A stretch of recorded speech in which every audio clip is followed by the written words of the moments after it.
सभी का स्वागत है टैगोर पीजी कॉलेज आई ट्यूटोरियल यूट्यूब चैनल। तो आज अपने इस यूट्यूब चैनल पर हिंदी साहित्य का इतिहास बीए द्वितीय वर्ष के प्रश्न पत्र जिसमें जो सेकंड यूनिट है भारतेंदु हरिश्चंद्र जी के बारे में पढ़ेंगे। तो भारतेंदु हरिश्चंद्र जी के बारे में पढ़ने से पहले अपने को ये जानना बहुत जरूरी है कि भारतेंदु जी हिंदी साहित्य के कौन से काल के कवि थे। तो हिंदी साहित्य को पढ़ने के लिए अपने को हिंदी साहित्य का काल विभाजन करना पड़ेगा। तो सबसे पहले काल विभाजन करने के लिए हिंदी साहित्य का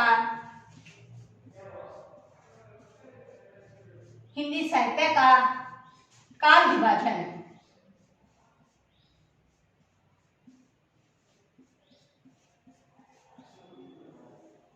विभाजन करते ही सबसे पहले कौन सा काल आया? आदिकाल।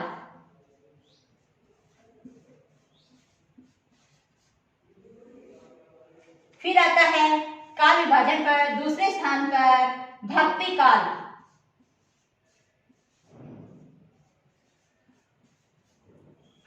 तीसरे नंबर पर आता है रीतिकाल।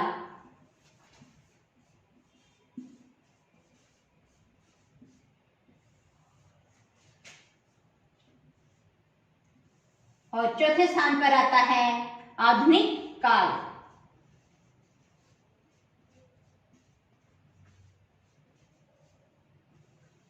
जो अपना भारतेंदु हरिश्चंद्र जी है ये कौन से काल में आते हैं?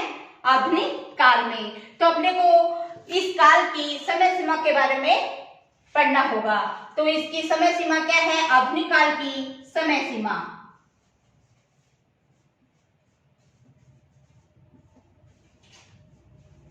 आधुनिक काल की समय सीमा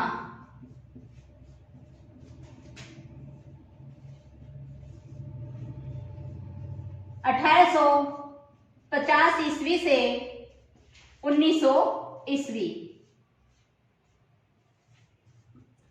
अब तक अपने पढ़ा कि हिंदी साहित्य में जो भारतेंदु हरिश्चंद्र जी है वह कौन से काल में आते हैं। इसे जानने के लिए हमें हिंदी साहित्य का काल विभाजन करना पड़ेगा।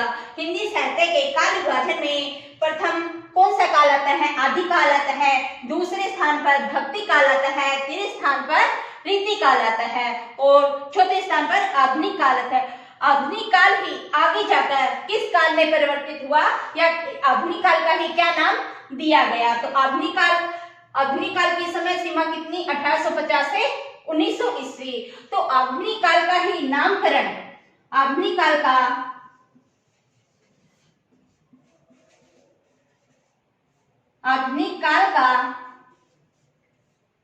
नामकरण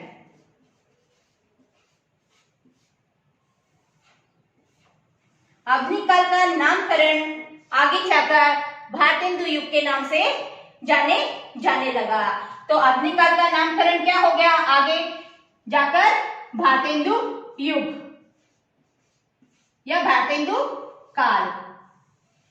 तो भारतेंदु काल पढ़ने के लिए अपने को भारतेंदु जी के जीवन परिचय के बारे में जानना जरूरी है। तो भारतेंदु युग पढ़ने के लिए अब हम भारतेंदु जी के जीवन परिचय के बारे में जानेंगे।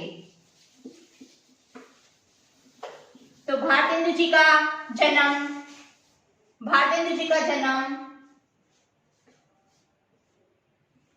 1850 ईस्वी, मृत्यु 6 जनवरी 1885 ईस्वी। तो जन्म कब हुआ भारतेंदु जी का? 1850 ईस्वी और मृत्यु कब हुई? 6 जनवरी 1885 ईस्वी।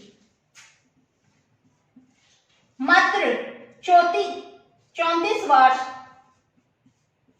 और 4 माह 34 वर्ष 4 माह की अल्पायु में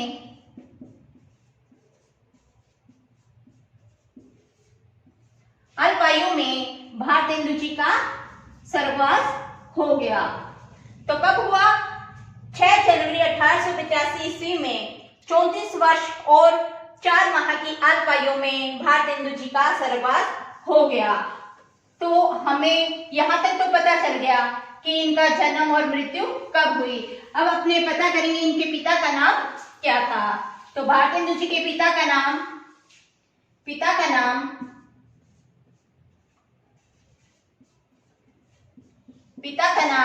गिरधर दास।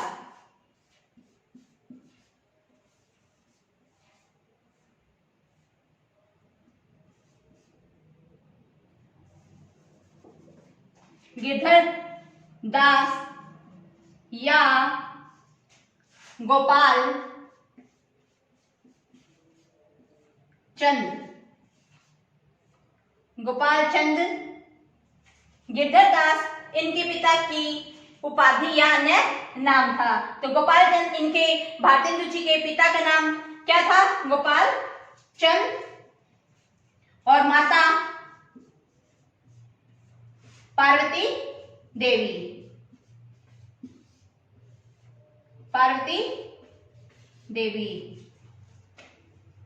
बी माता, क्योंकि भारतेंदु जी के पिता का स्वर्गवास हुआ था तब भी वे बहुत छोटे थे। माता का देहांत हुआ तब भी वे बहुत छोटी उम्र में थे।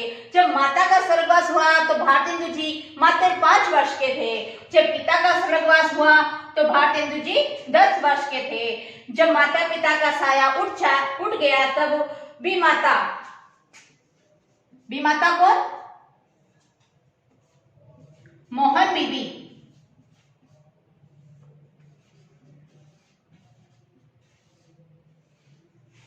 मोहन बीबी ने इनका पालन पोषण किया, लेकिन उनके पालन पोषण में भारतेंदु जी के प्रति लगाव नहीं था। वह उनमें कोई रुचि नहीं लेती थी। इसलिए भारतेंदु जी के परवरिश का दायित्व भारतेंदु जी के भी माता का भारतेंदु जी के प्रति अलगाव था। तो भारतेंदु जी की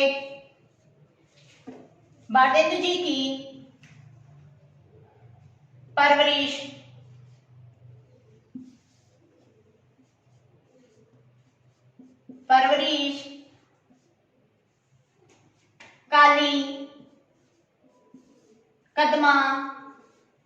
काली कदमादाई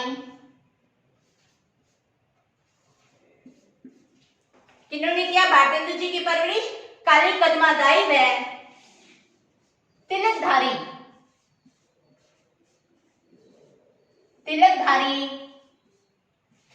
नौकर ने की। भारतेंदु जी की जन्म कब हुआ? 1850 ईस्वी। मृत्यु कब हुई? 6 जनवरी 1885 ईस्वी। मात्र 34 वर्ष 4 माह की आयु में ही इनका स्वर्गवास हो गया। जब भारतेंदु जी 5 वर्ष के थे तो इनकी माता पार्वती देवी का स्वर्गवास हो गया। और जब भारतेंदु जी मात्र 10 वर्ष की आयु में थे तो इनके पिता गोपाल चंद्र, जिनका अन्य नाम था गिरधर दास, जब वह 10 वर्ष के थे। और माता पार्वती देवी भी माता मोहन बीबी, उनका भारतेंदु जी के प्रति लगाव नहीं होने के कारण उनकी परवरिश का दायित्व काली कदमादाई व तिलकधारी नौकर ने जिम्मा उठाया। अब आगे चलते हैं कि भारतेंदु जी ने अपने जीवन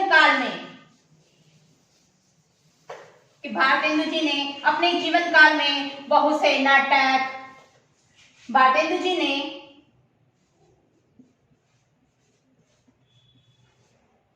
अपने जीवन काल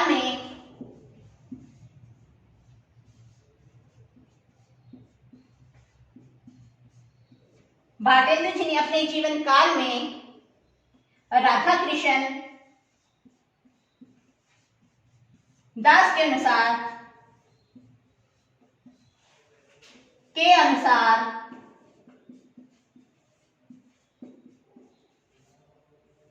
गद्य, पद्य व संस्कृत संस्कृत में 248 रचनाएं की। भारतेंदु जी ने अपने जीवन काल में राधा कृष्ण दास के अनुसार कितनी रचनाएं की, किन किन विधाओं में की? गद्य, पद्य व संस्कृत में 248 रचनाएं की। यहां तक तो अपनों ने ये कर लिया कि इन्होंने इतनी रचनाएं की। वह भारतेंदु काल को किन किन कवियों ने क्या क्या नाम दिया। अब आगे अपने करते हैं कि भारतेंदु काल का नामकरण।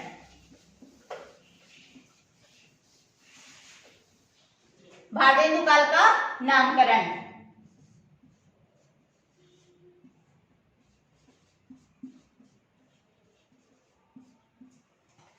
भारतेंदु काल का नामकरण।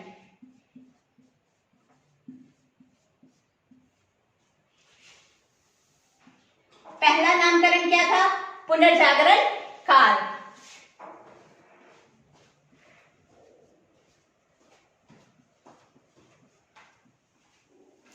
भारतेंदु काल का नामकरण, पहला नामकरण क्या? पुनर्जागरण काल। ये पुनर्जागरण काल किस कवि ने दिया?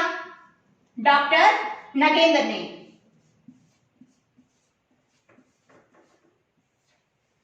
फिर दूसरे नंबर पर संक्रमण काल।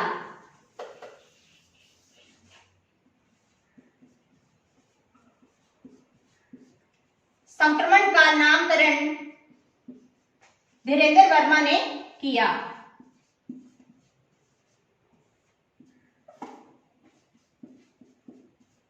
धीरेन्द्र वर्मा ने किया। फिर आता है गद्य काल। तीसरे नंबर पे आएगा गद्य काल। अब गद्य काल नामकरण किस कवि ने दिया?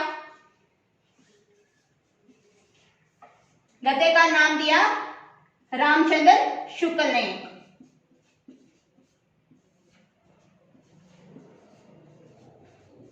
अंत में जिन कवि के द्वारा भारतेंदु नाम दिया गया वह कवि कौन थे? डॉक्टर गणपति चंद्र गुप्त। भारतेंदु युग।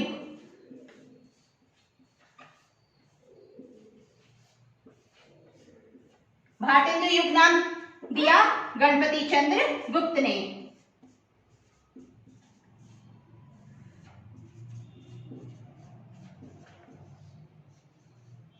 अब उन्होंने पढ़ा कि भारतेंदु काल का नामकरण किन किन कवियों ने किया। पुनर्जागरण काल नाम दिया डॉक्टर नगेंद्र ने। संक्रमण काल दिया डॉक्टर धीरेन्द्र वर्मा ने। फिर है गद्य काल। गद्य का नामकरण रामचंद्र शुक्ल ने। फिर आता है अंत में जिसका अपने को जानना है, जो पढ़ रहे हैं, भारतेंदु युग। ये नाम किन्होंने दिया? गणपति चंद्र गुप्त ने। फिर आगे चलते हैं कि भारतेंदु जी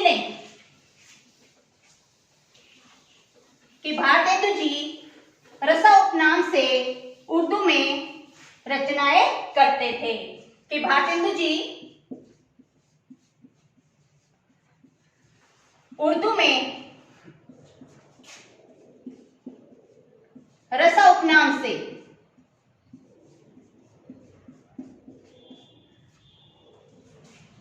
रचनाएं लिखते थे।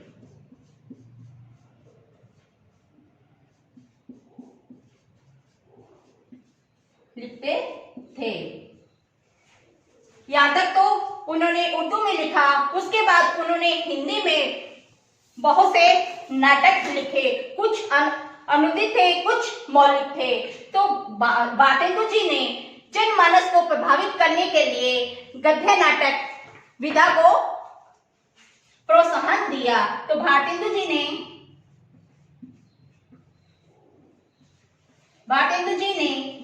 जनमानस को प्रभावित करने के लिए कौन सी विधा को प्रोत्साहित किया? उन्होंने गद्य। भारतेंदु जी ने जनमानस को प्रभावित करने के लिए नाटक विधा को प्रोत्साहित किया। नाटक विधा को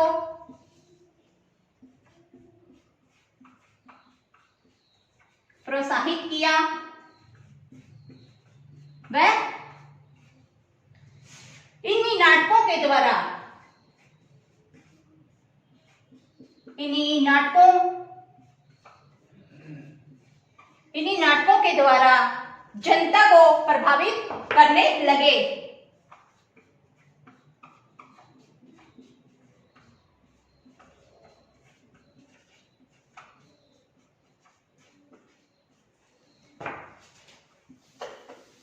जनता को प्रभावित करने लगे और भारतेंदु जी ने अपने जीवन काल में, क्योंकि उन्हें पता था कि नाटक विधा के द्वारा मंच पर इनका संचालन करके अपनी भावनाओं को जनता तक पहुंचाया जा सकता है, वह उनकी समस्याओं का समाधान किया जा सकता है, तो उन्होंने नाटक विधा को प्रोत्साहित किया। वह अपने जीवन में नाटक विधा को प्रमुख स्थान दिया। भारतेंदु जी ने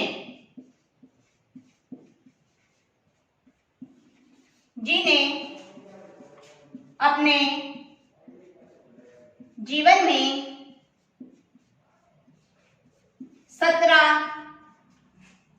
नाटक की रचनाएं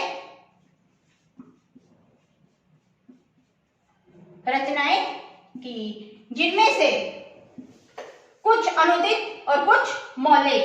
तो हमें पता होना चाहिए कि 17 नाटक की रचनाएं की, तो उनमें से कितने मौलिक व कितने अनुदित हैं।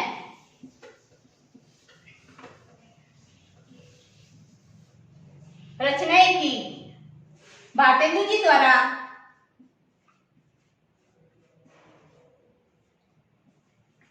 के द्वारा 8 अनुदित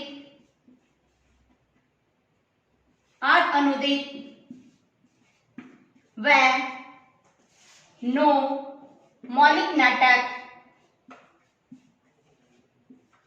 की रचना की गई। रचनाएं की गई।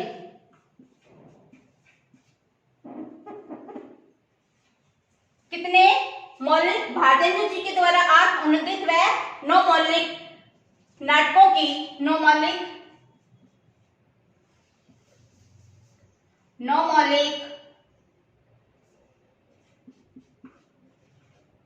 नाटकों की रचनाएं की गई। तो अपने को पता होना चाहिए कि भारतेंदु जी के कौन से नाटक मौलिक है और कौन से अनुदित है। तो इनके अनुदित सबसे पहले अपने करेंगे इनके अनुदित नाटक। अनुदित नाटक करने से पहले अपने को ये जानना जरूरी है कि भारतेंदु जी का असली नाम क्या था? हरिश्चंद्र। ये भारतेंदु क्या थी? इनकी उपाधि। तो भारतेंदु जी को उपाधि कब व किनके द्वारा दी गई? तो भारतेंदु जी की उपाधि 1880 में भारतेंदु जी को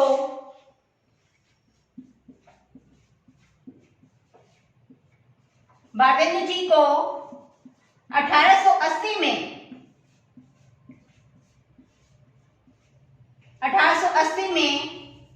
भारतेंदु की उपाधि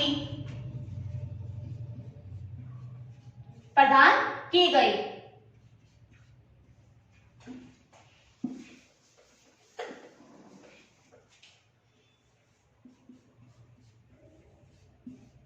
उपाधि प्रदान की गई।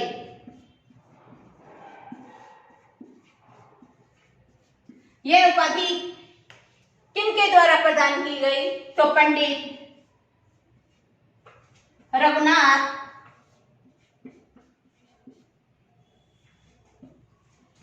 पंडित रामेश्वर दत्त व्यास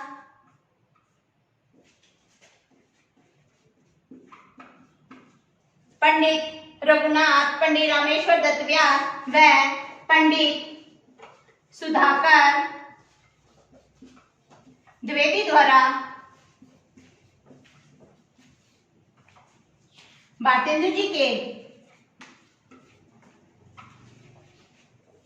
भारतेंदु जी के साहित्यिक व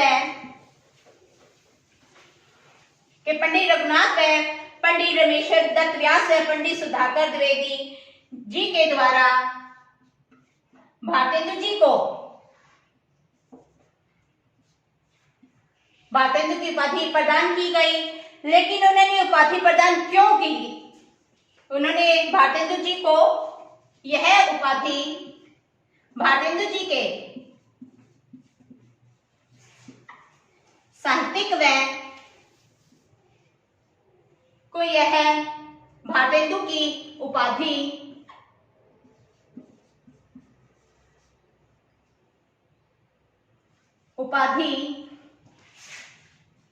भारतेंदु जी के साहित्यिक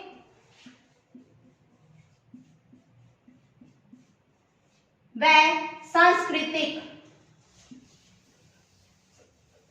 किसने प्रदान की गई? भारतेंदु जी की उपाधि क्यों प्रदान की गई? भारतेंदु जी के साहित्यिक व सांस्कृतिक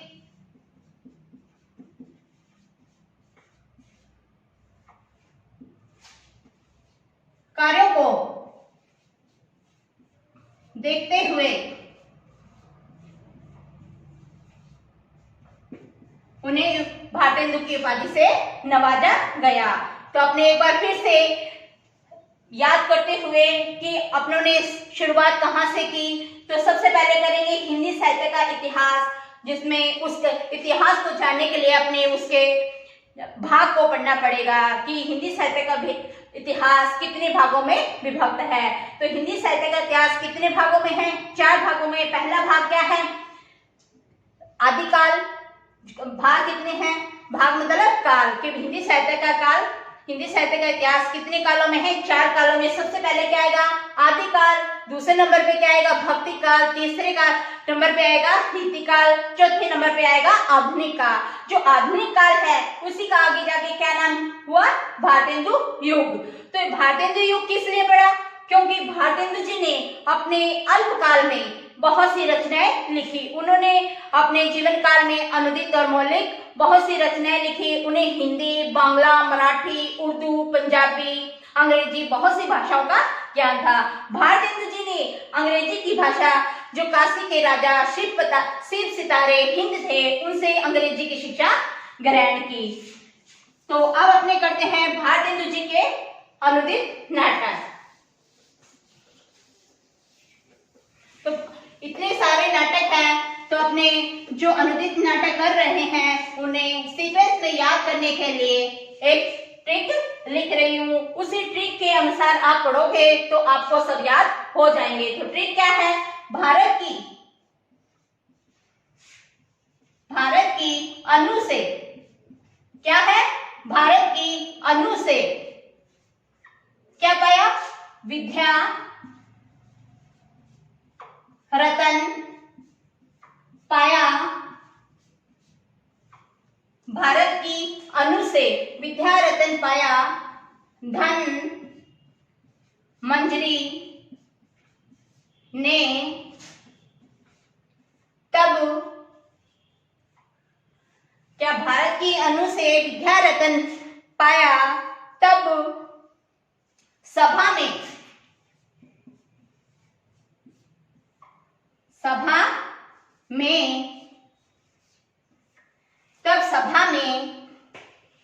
मुद्रा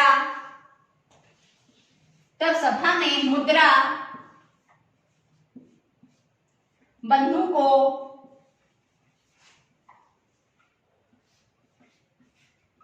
को दी। यहाँ जो मैंने इंग्लिश में लिखे हैं उनका कोई मतलब नहीं है, सिर्फ अपने ट्रिक बनाने के लिए मैंने ये शब्द बीच में ऐड किए हैं। तो क्या है? भारत की अनु से विद्या रतन पाया। तो भारत का मतलब क्या हो गया? भारतेंदु, और अनु से मतलब अनुदित। फिर आगे है भारत की अनु से विद्या, विद्या मतलब विद्या सुंदर। तो अपने इनके जो अनुदित नाटक है वह करते हैं। पहला क्या है? विद्या का अर्थ क्या है? विधा। ये क्या है? विधा, विधा सुंदर। ये अनुदित नाटक इनका पहला अनुदित नाटक कौन सा है? विद्या सुंदर। इसका प्रकाशन वर्ष 1968 ईस्वी। इसके बाद है रतन। पहले था विद्या, फिर है रतन।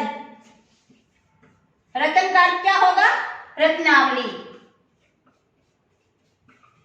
इसका प्रकाशन वर्ष 1968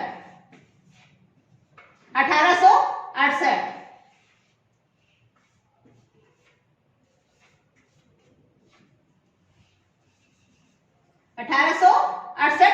ईस्वी।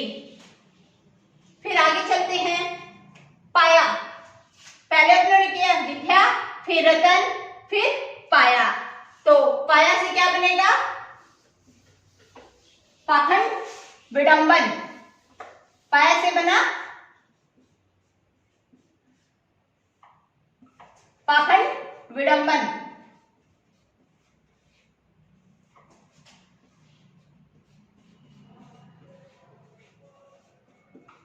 ये कब आई? 1872 ईस्वी। फिर आती है धन। धन से क्या हुआ? धनंजय विजय।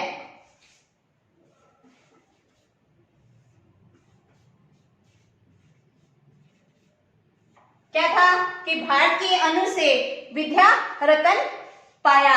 धन मंजरी ने तब सभा में मुद्रा बंधु को दी। धनंजय विजय कब? 1873 ईस्वी में। फिर आगे चलते हैं, यहां तक तो हो गया धन तक। क्या? विद्या रतन पाया धन मंजरी ने। अब आता है मंजरी। मंजरी मंजरी का अर्थ देखते हैं।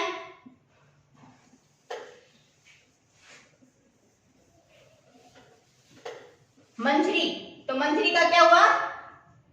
कर्पूर मंजरी।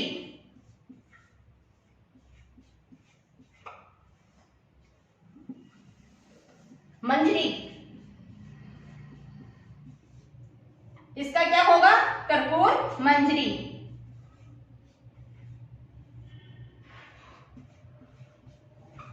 इसका प्रकाशन वर्ष 1875 ईस्वी। मंजरी तक हो गया। फिर ये साइलेंट है, तब ये भी साइलेंट है। फिर आता है सभा। तो स से क्या बना? सत्य हरिश्चंद्र। स से बना सत्य हरिश्चंद्र।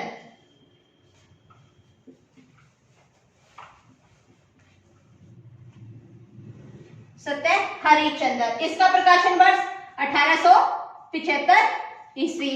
फिर आता है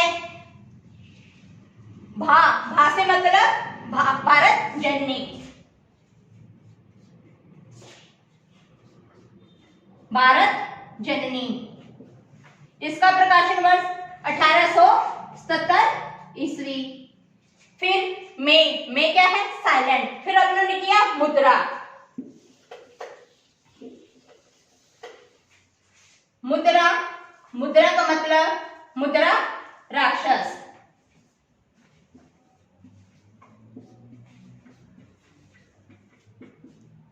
इसका प्रकाशन वर्ष 1878 ईस्वी। जो अंतिम रचना थी इनकी बंधु। यहाँ ट्रिक के अनुसार क्या है? बंधु। बंधु का मतलब दुर्लभ बंधु।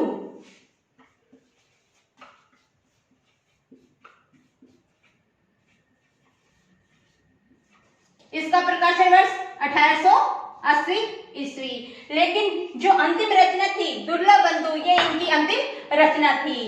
इसका प्रकाशन वर्ष था 1880। जो अंतिम रचना थी ये अपूर्ण थी। आगे चलकर इस रचना को रामशंकर, आगे चलकर इस दुर्लभ बंधु को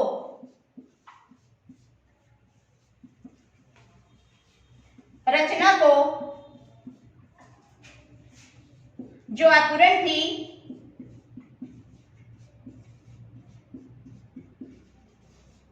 उसे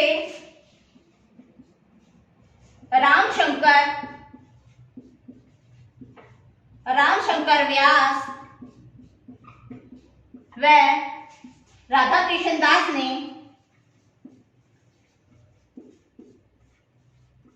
जो भारतेंदु जी के फुफेरे भाई थे, कि आगे चलकर इस नाटक को जो दुर्लभ बंधु है ये अपूर्ण था, आगे चलकर रामशंकर व्यास व राधा कृष्ण दास ने मर्चेंट ऑफ वेनिस, शेक्सपियर का, अंग्रेजी के नाटककार कौन? शेक्सपियर।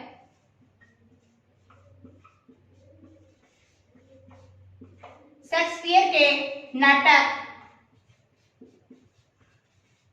मर्चेंट ऑफ वेनिस के आधार